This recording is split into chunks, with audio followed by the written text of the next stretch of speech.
douchebag with a gun here. Now, you might have started to figure out that I do love pistol caliber carbines. But there's a couple reasons for this. Mostly because I'm poor as shit and can't afford to buy big boy bullets. But truthfully, it all started out as a kid watching action films and seeing the iconic MP5. You had Bruce Willis in Die Hard, Mel Gibson in Lethal Weapon. Hell, Carl Weathers even carried two of them at the same time in Predator. Oh, and then there was that movie Navy SEALs. That's a great movie. Michael Biehn, Charlie Sheen, before he went all crazy. Well, maybe he was crazy at the time, I don't know. I never met the fella. But anyway, in that movie they all had MP5s. Except Bill Paxton, rest in peace, who had the 50 caliber Barrett. But anyway, this video ain't about the MP5. It's about the poor man's MP5. The CZ Scorpion Evo 3S1. I'll go through the upgrades, and I won't even bother talking about the dumbass rattle can job that I put on it. Yeah, I know. I went through a phase. Bear with it. Now I can say I have more rounds through this gun than I have through any other firearm I own. I jumped on the Scorpion bandwagon pretty darn early. Everybody was making videos talking about how cool it was. And Timmy over at Military Arms channel did his comparison of the Scorpion versus the MPX. I'm pretty sure that was a Gen 1 MPX at the time. And that one kind of settled it for me. So I went with the Scorpion. And at the time, the gun was selling for about $700 or so. As a quick aside, year so ago, that same Timmy from Military Arms dipped a Scorpion in some sand and dirt buckets, and then the gun shit the bed. That seems to have turned a lot of people off to the gun, including Timmy himself, as he admitted in a more recent video of his favorite pistol caliber carbines. I seem to remember that the MPX choked on a teaspoon of water in that same test, but SIG gets a pass since they sent him a brand new gun for free. But if you want a less ridiculous review of the CZ Scorpion that gets into all the bits and history and whatnot, go check out Chris over at Small Arm Solutions. Good luck not creaming your panties from all the excitement that Chris exudes, but he definitely hits all the major points. With all that said, I'd like to address a few points right off the top. I have seen more than a few videos of people bashing this weapon for being cheap or too much plastic or direct blowback. I haven't recently watched two dudes sitting in the back of a pickup in the desert comparing the CZ Scorpion Micro pistol with a brace to an HK MP5 B&T alphabet gun. But realistically, it goes without saying that the CZ Scorpion is not an MP5, nor is it a B&T alphabet gun. Use direct blowback operation, and has a bolt that weighs more than a 1980s Oprah Winfrey. I have shot it with a pistol brace when I first bought it. This is legally an SBR now. And with the pistol brace, this does kind of thump a little bit in your shoulder. But with a real stock that pushes the recoil in line to the muzzle, it is no challenge to put multiple rounds on target at up to 50 feet. And it don't hurt my little girly shoulders no more. So all y'all gun snobs that want to trash this firearm because some dudes with beards stopped raving about it and decided to suckle upon the Swiss teat instead, leave me a comment down below and tell me how much bigger your PP is because you like expensive guns and facial grooming. And like I said, before all of y'all getting your panties in a bunch, this is a legal SBR. So if you want to go ahead and call the ATF on me, go ahead, because they already know exactly where I live and exactly how many times a day I wipe my ass. And anyway, we'll start by going over all the changes that I made. And we're going to go ass to mouth, because that's how I roll. Starting in the back, we have the Side Project LLC stock adapter. And that's fitted with the Magpul Zhukov. I had a different one on here originally. It was made by CZ Customs. But that stock adapter pushed it out probably another extra inch or so. That was okay, but my wife, she's got little nubby arms, and it wasn't as comfortable for her to shoot. So I upgraded to this one. This one is much better, more compact, keeps it as a nice tight little package. This ran me about 180 bucks. Okay, moving forward, I have Parker Mountain Machine QD Sling points. Unfortunately, and this is important, if you know me, these are not ambidextrous, as you can see. I also have the option of actually putting a QD swivel here, or just looping it through right there, if I should so choose. The grip is from Yeti Works. It's the Matterhorn. Now this is one of the earliest ones, and I bought this when nobody else was actually making grips for this gun yet. Now you got options from Apex and Magpul and all kinds of other cool people. But this one was 3D printed. Works really nice. Serves the purpose. It's very sturdy, and I've been shooting this gun for years with this grip on there, and it hasn't cracked or any of that nonsense. And it fits the gun better than a lot of the other newer ones that always leave a gap over here or a gap over here, or cut your hand up or some stupid nonsense. So for what it's worth, this is actually a good option. And I don't remember what I paid for this, because this company don't make this particular one anymore.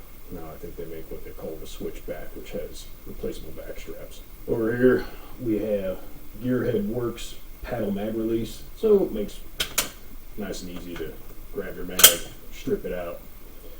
And this one was made by Gearhead Works. I don't believe they make it anymore as far as I can tell, but Parker Mountain Machine makes a whole slew of them. They have a plastic one that goes for about 26 bucks, and then two different sizes of the aluminum kind. One that has a ridiculous thing that dangles all the way to hell down here. I don't know what you'd want that for, but everybody's got their preferences. We've got a Parker Mountain Machine safety selector. Now this one is ambidextrous, as you'll see right there. Now again, there's a lot of options for the Scorpion for safety selectors, probably more than pretty much any platform out there except for maybe the AR-15. I bought this one pretty early on, and all I really cared about was getting rid of the stock one, because the stock one was rubbing into your finger whenever you'd shoot. Now, a lot of people like the AK style safety selector that HB Industries makes, but frankly, I hate AKs. I'm an American. You fucking commies. And anyway, this runs about $22. Now here we have a CZ custom trigger. I've heard a lot of people talk about the trigger on this gun and how shitty it is when you first buy it. And it's true. It's about an 8 to 10, some people saying 12 or 14 pound trigger. It's pretty heavy as balls. And now this one ain't bad. It does have adjustments on the inside for over travel and all that stuff. I don't really get into it all that much because I don't like messing with it.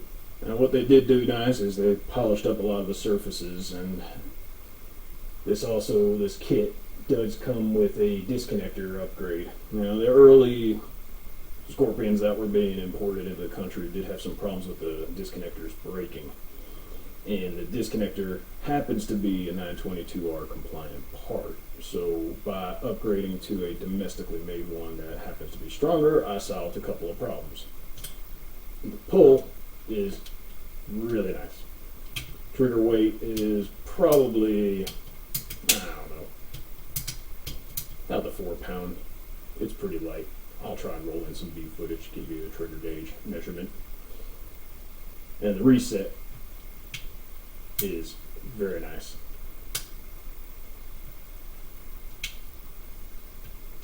You can't tell because I'm holding it like a dipshit. But trust me when I say it's good. So this was a nice upgrade, and it definitely improves the feel of the gun, makes it much more funner to shoot. So is all this worth it? Well, that's a tough call. So I haven't seen a lot of people talk about this CZ Customs trigger. There's probably a good reason for that, because it's about $280. When you compare that to the same effect, pretty much just by switching over to an $8 or $9 trigger spring that you can get from HB Industries, it's kind of stupid for you to spend this kind of money on this trigger. But hey, I wanted to try it, so I tried it. I don't have too many regrets, but did I really need it? Nah, I don't know. we have an HB Industries handguard, M-lock compatible. And I got a Magpul vert grip on here and a little Magpul handguard, grip guard, or whatever the hell you call it, hand stop nonsense. Now, the HB Industries handguard, what does that offer? Well, for $124, it does get rid of the cheese graters, the plastic cheese graters that are on the standard handguard. The cool part is that the original stock handguard is held on by a nut that pushes the handguard back and it threads against the barrel. This handguard does not use that same mounting solution. It actually has a bracket that goes around the trunnion, and then these 4 screws, Torx head, actually clamp it all into place. Fits great. Fitment, ain't moving, no wobble, it's perfect. And it technically makes your gun free floating. This is an extended charging handle. I believe it's from HB Industries as well. This is a polymer one that ran me $35. Here I have an Enforce light. I'm gonna be honest, I hate Enforce weapon lights. I don't trust them. Save my life. Now, up top, here is an AIM.21 micro. So it's dropped down. I believe this is a LaRue tactical mount on this particular one. And one last thing I'll point out on this particular one is the Gemtech silencer. Now, this was the first silencer that I ever purchased, I believe. What else can we say about this little guy? Magazines. So, the stock magazines that came with it are these translucent polymer. This is the first edition ones. I changed all the base plates to a CZ USA base plate because that's a 922R compliant part. Go figure. Now, one thing that does kind of suck is that CZ has come out with these cooler new generation magazines. And they have the windows in them and so forth. And they're a little bit more sturdy and their lips are probably a little bit more Vaseline. But these do not work, at least in my particular example. They will not lock into place. And yeah, you can say, all right, well, you got the bolt home dummy. Well, all right, so fine. I'll put the bolt in MP5 mode, and it will not lock the magazine in place. So these are no-go with this particular gun. These are the new Magpul ones. Those go right in. So that's pretty cool.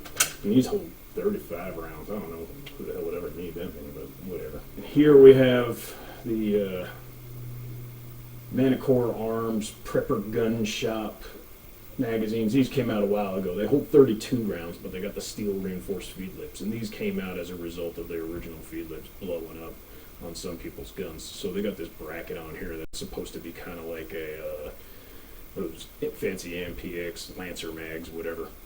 And they're alright. They work just fine, but you can kind of, well, you probably can't see, but the steel reinforced feed lips are starting to pull away after sitting loaded for too long and so forth. And these are brutal on your fingers when you're loading. Anyway, those go right in the feed hole, so these are a go. Now, my overall impressions of this firearm is that it is pretty fun to shoot. It has been good to me. I've never really had any kind of malfunctions or issues that I can recall. And I've shot a ton of ammunition through this little guy. It suppresses nicely. A little bit better than some of the other guns I own because it doesn't have any place for the gas to escape around the back end and blow right back into your face. So you don't have a T-style charging handle like you do on the MPX, and even the MP5 can get a little gassy on you because it's just got all those nooks and crannies all over it. But this guy's sealed up pretty well. Well, that's pretty much all the information I got about the CZ Scorpion Evo 3 S1. Well, like I said, I do have another one of these, and I'll show you that one at another time. So anyway, be sure to smash that dislike button and complain to the YouTube moderator about how much I suck. Also, be sure to check out my brother Dick's channel. It's Dooshbags Brother Dick for some completely nonsensical content. Anyway, always remember, I don't know who you are out there, but I got a gun.